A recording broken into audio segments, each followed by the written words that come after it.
पूजनीय संत समाज, देवी और देवता सुने समझे विचार करे और अपना कल्याण करे। ध्यान मूलम गुरु मूर्ति, पूजा मूलम गुरु पदबा, मंत्र मूलम गुरु आख्यम, मोक्ष मूलम गुरु कृपा। हे भाई, इस वीडियो के सब्सक्राइब के करे और लाइक भी करे और सारे भाई तक पहुंचावे। हम सभी मिल कर के लोक हित में काम करें। सब आत्मज्ञानी की ज़रूरत है। जिस दिन मनुष्य आत्मज्ञानी होता है तो आत्म बल होता है और आत्म साधन करके जन्म मरण के दुख से छूट जाता है। और जन्म मरण दो सह दुख हुई। जन्म मरण बहुत बड़ा दुख है, तो ये दुख से मुक्ति मिल जाती है। और यहाँ पर काम से, क्रोध से, मद से, लोभ से, अहंकार से बचनी है और राग द्वेष तृष्णा से बचनी है। तो यहाँ पर जो है लोभ, काम, क्रोध और लोभ के नरक के दरवाजा कहा गया है। मनुष्य के कल्याण तबे होता है जब ये तीनों नरक के द्वार से बचता है।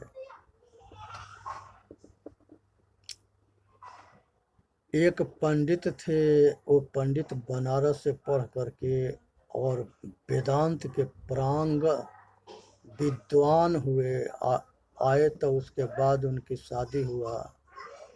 आज ज्योतिषाभिचार्य थे, तो अपने आगे गांव में किसी से लगाते ना थे, ना किसी से बात करते थे। इनके खोपड़ी पर अहंकार चढ़ गया था कि हमारे जैसे गांव में कोई विद्वान ना है। किसी से प्रश्न करते थे, तब तक ले एक यादव जी लाठी लेके भैंस चराने जा रहे थे। तो ये बात को जो है यादव जी सुने तो कहे कि पंडित तू बहुत बड़ा विद्वान है, सब कुछ बताता है। कहे कि हाँ, हम बहुत बड़ा ज्योतिषाचार्य हैं। कहे कि तू बहुत बड़ा ज्योतिषाचार्य है, तो ये बताओ कि हम लाठी से तेरे खोपड़ी पर कहाँ पर, तेरे ये लाठी जो मारेंगे वो कहाँ पर मारेंगे। अब वह पंडित होश में आ गया। कहा कि जहाँ कहेंगे उसके दूसरे जगह मारेगा। कहे कि भाई हम कोई विद्वान ना है, तू सबसे बड़ा आदमी हो, हमसे भूल हो गया, गलती हो गया। फिर किसी तरह से वहाँ से जान बचा करके घर आया। तो ये औरत से बात होने लगी। तो ये औरत पूछी कि पंडित आप ज्योतिषाचार्य बहुत विद्वान हो, बहुत पढ़ लिख के आए हो। कहे कि हाँ। कहे कि हमारे प्रश्न के उत्तर दे सकते हो। कहे कि पूछो। कहे कि पाप के बाप कौन है। पंडित जो है पूरी ग्रंथ उलाट पलाट के देखने लगा, कहीं पाप के बाप ना मिला। पंडित जो है फिर बनारस पढ़ने के लिए गया। कहा कि आज फिर शाम के फिर हम बनारस जाएंगे। बनारस जा कर के स्टेशन पर उतरा और मार्केट होके अपने आश्रम पर जा रहा था। तो उसी के आश्रम के पास एक वेश्या थी। वो वेश्या के पूछी कि पंडित तुम परेशान हो रहे हो। पंडित के वेश्या जानती थी। अब उसके बाद से जो है उसने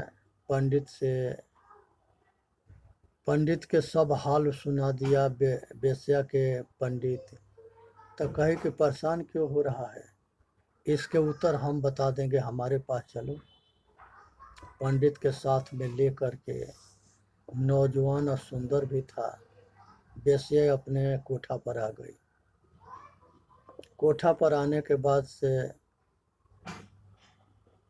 वेश्या जो है पंडित के 500 रुपया दी, कही कि पंडित जी नाश्ता कर लो।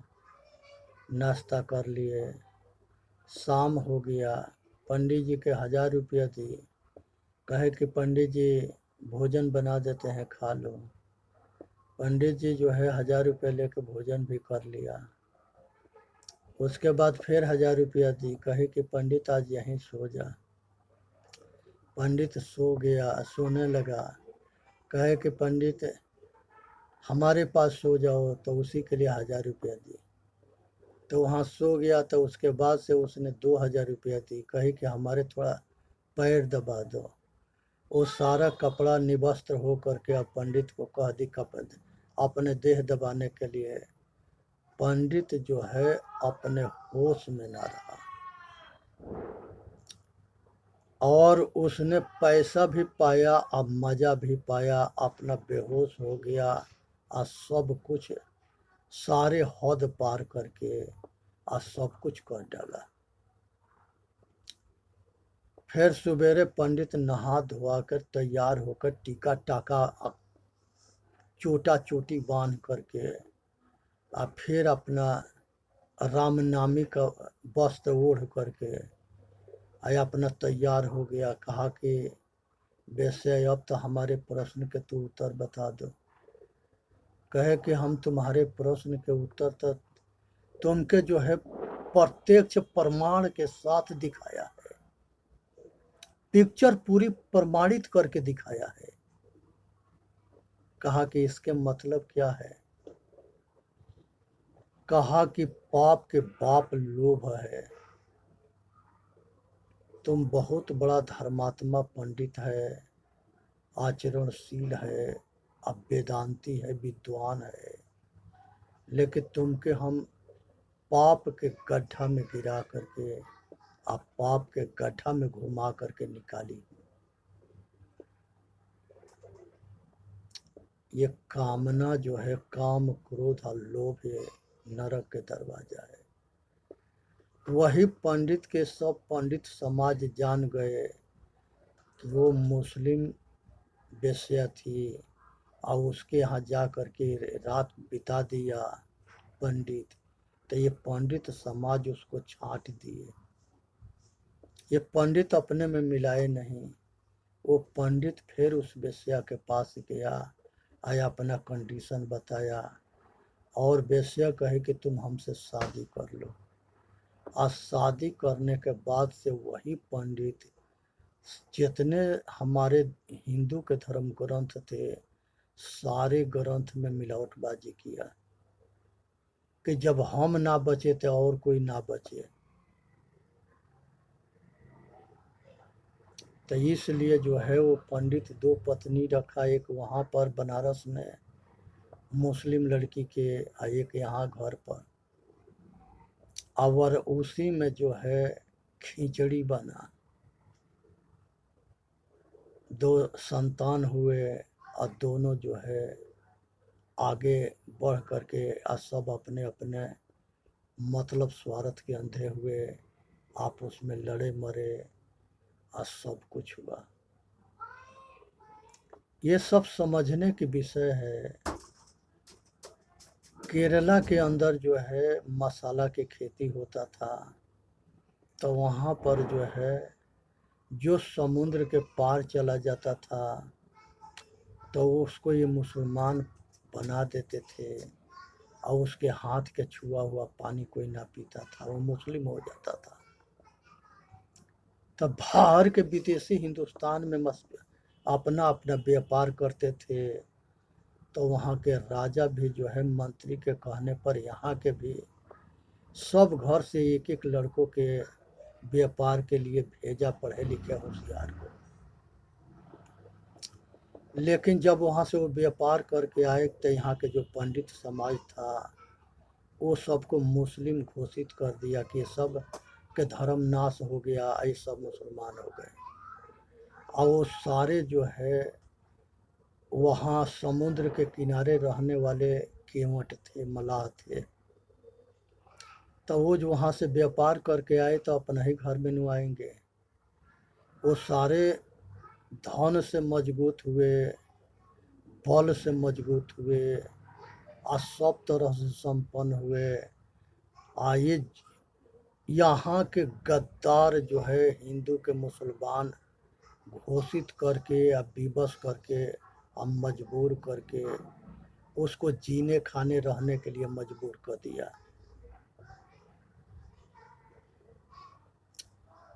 पंडित के वो पकड़ लेते थे और गांव में वो पंडित के सामने कुआं में जूठ काठ गिरा देते थे, पानी कूला कर देते थे, और वो कुआं से पूरा गांव भर के आदमी पानी पीते थे। और जब पंडित के 1 हफ्ता के बाद बंदरी गृह से मुक्त करते थे तो वो गांव में कहता था कि ये कुआं के जो पानी पिया है सब मुसलमान हो गए। तालाब में पानी पिया, कुआं में पानी पिया, ये मुसलमान उसमें कूला कर देते थे और जूठ काठ गिरा देते थे। उसके जो पानी पी लेता था वो मुसलमान हो जाता था। बहुत बड़े जिसको छोटे समझ करके, छोटी जाति के समझ करके ये उपेक्षा करते थे, तिरस्कार करते थे। उस आदमी को जो है मुसलमान, पारसी, यहूदी, ईसाई अपने में मिला करके मदद करके और उसके धर्म परिवर्तन करा लेते थे। वो अपने में जगह इसको दे देते थे। ये छांटते गए और वो सब मिलाते गए। आज यही कारण था कि संसार में जितने सुन्नी मुसलमान है वो सारे हिंदू है। शेख, सैयद, पैठान, खान, ठाकुर, पंडित, बनिया, कायत, ये त्यागी, ये लोग हैं। सुन्नी में सारे मुसलमान हैं, लेकिन जो इस्लामी हैं वो सुन्नी को अपने में नाम मिलाते हैं। इराक ईरान की लड़ाई पहले होता था, आज हो रहा है, आगे होता रहेगा। ये दोनों में शिया सुन्नी हैं, ये दोनों एक ना होते हैं। उसी तरह से इजराइल है, हमास है, गाजा पट्टी है। इस तरह से शिया सुन्नी की लड़ाई है। मुसलमान के जान के दुश्मन है और मारते काटते हैं। ये अपने किसी के ना छोड़ते। इसलिए ध्यान रखना चाहिए कि अगर हिंदू हो, मुसलमान हो, सिख हो, ईसाई हो, यहूदी हो, पारसी हो, अगर बुराई किसी में आ जाता है वो बुरा हो जाता है। अगर भलाई जी किसी में आ जाए वो भला हो जाता है। बात यहाँ इंसान और शैतान के है। इंसान लोक हित में काम करता है, शैतान लोक के अहित में काम करता है। किसी धर्म के हो, किसी जाति को हो, किसी मजहब के हो, अगर वो इंसान बन गया तो वो जो है अच्छा बन गया, और अगर शैतान बन गया तो वो बुरा बन गया। इंसान बनेगा तो सुख देगा, समाज के, राष्ट्र के, देश के रक्षा करेगा। शैतान बन गया तो वो राष्ट्र के, समाज के, देश के, सबके अहित करेगा। उसके दूसरे के दुख दे करके वो सुखी होता है, उसका नाम शैतान होता है। और जो दूसरे के सुख दे के सुखी होता है उसको वो इंसान होता है। इसीलिए कहा गया है 4 वेद 6 शास्त्र में बात मिली है दो, दुख देत दुख होता है, सुख देत सुख हो। भाई सुख दोगे तो सुख मिलेगा, दुख दोगे तो दुख मिलेगा।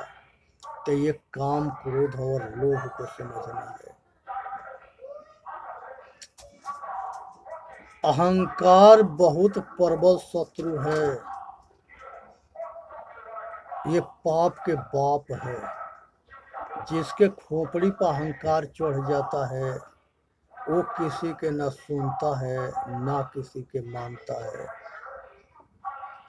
सहस्त्र अर्जुन जो है बहुत बड़ा शक्तिशाली था और उसके खोपड़ी पर अहंकार चढ़ गया था कि हमसे बलवान दुनिया में कोई ना है।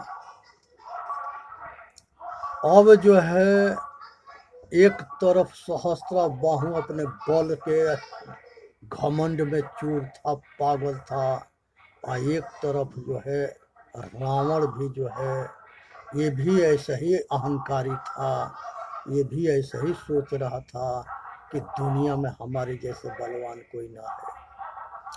संजोग बस जो है एक नदी थी, उन नदी में रावण तप कर रहा था, और संजोग बस उसी नदी में सहस्त्राबाहु अपने रानियों के साथ विहार कर रहा था।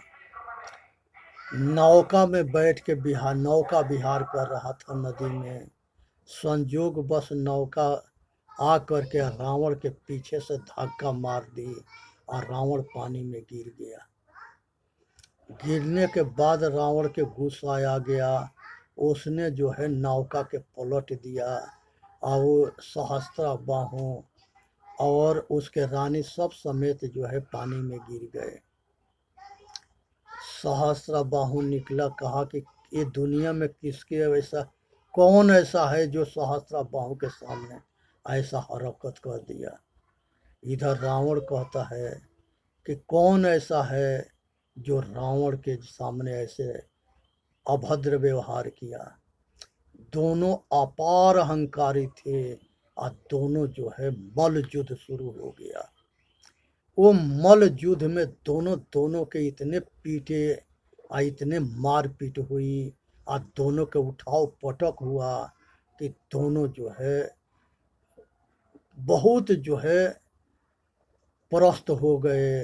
लास्ट में सहस्त्र अर्जुन के जो सेना कुल थे वो जो है जाल में जो है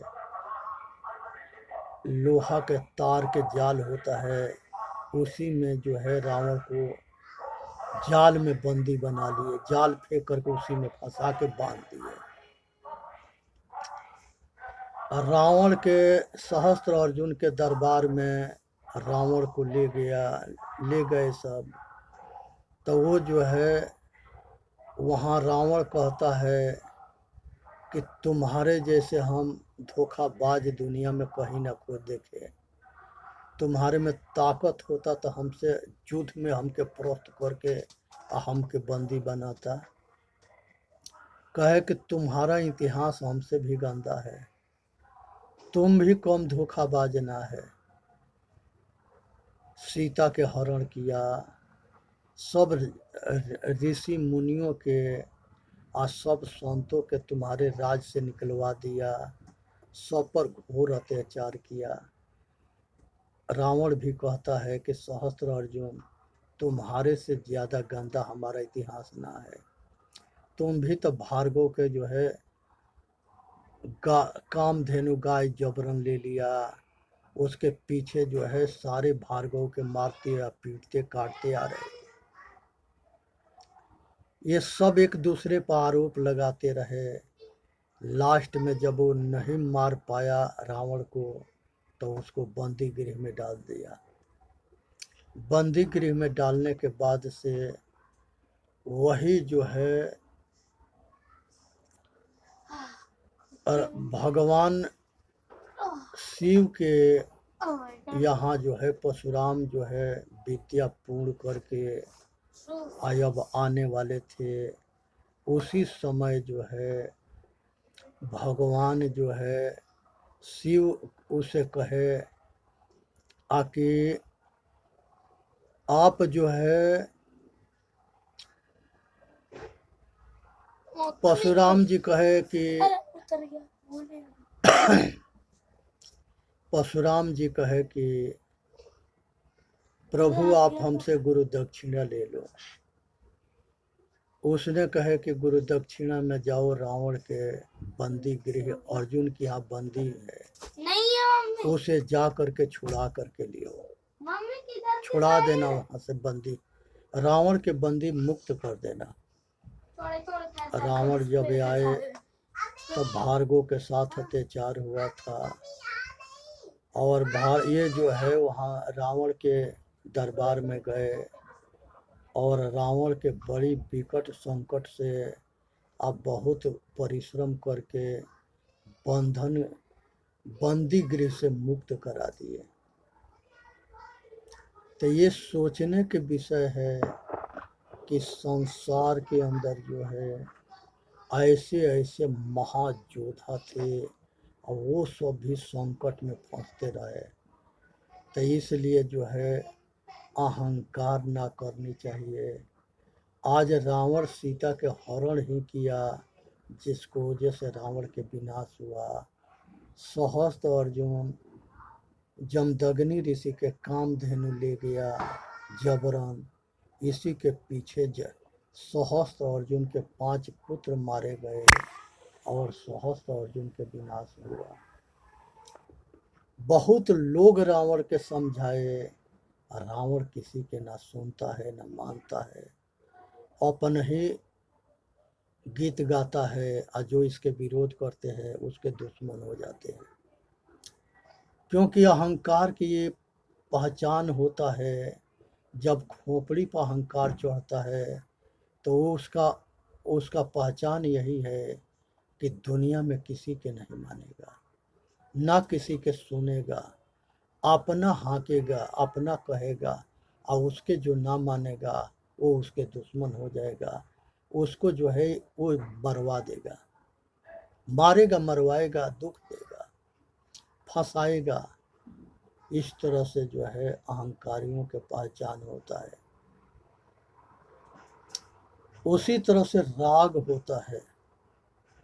गोरखनाथ बाबा बहुत बड़ा तपस्वी थे और उनका गुरु मच्छंदर नाथ भी बड़ा तपस्वी थे।